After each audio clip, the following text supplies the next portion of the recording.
தமிழ்ல களரி படத்துல அறிமுகமாகி இருந்தாலும் தெலுங்கு மற்றும் தமிழ்ல தனுஷ் நடிப்புல வெளியான வாத்தி படத்தின் மூலமா தான் சம்யுக்தா அதிக அளவுல கவனம் பெற்றாங்க.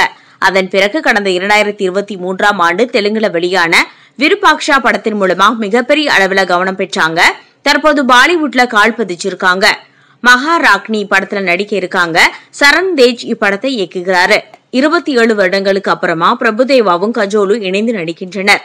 இந்நிலையில பாலிவுட்ல அறிமுகமானது குறித்து பேசிய சம்யுக்தா, நான் கேரளாவை சேர்ந்தவதான், ஆனாலும் தெலுங்குல அதிக படங்களை நடிச்சிருக்கேன். மொழி தடைகள் எல்லாம் மெல்ல மெல்ல விலகிட்டு இருக்கிற நேரத்துலதான் நான் சினிமாவுக்கு வந்தேன்.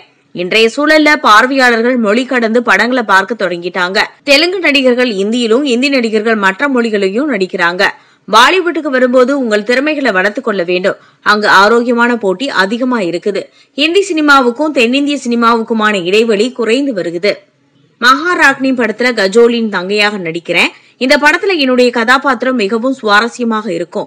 ஆக்ஷன், பாடல்கள் என இப்படத்துல அனைத்துமே சூப்பரா இருக்கு அப்படி சொல்லியிருக்காங்க. இத பத்தின உங்க கருத்தை பதிவு பண்ணுங்க.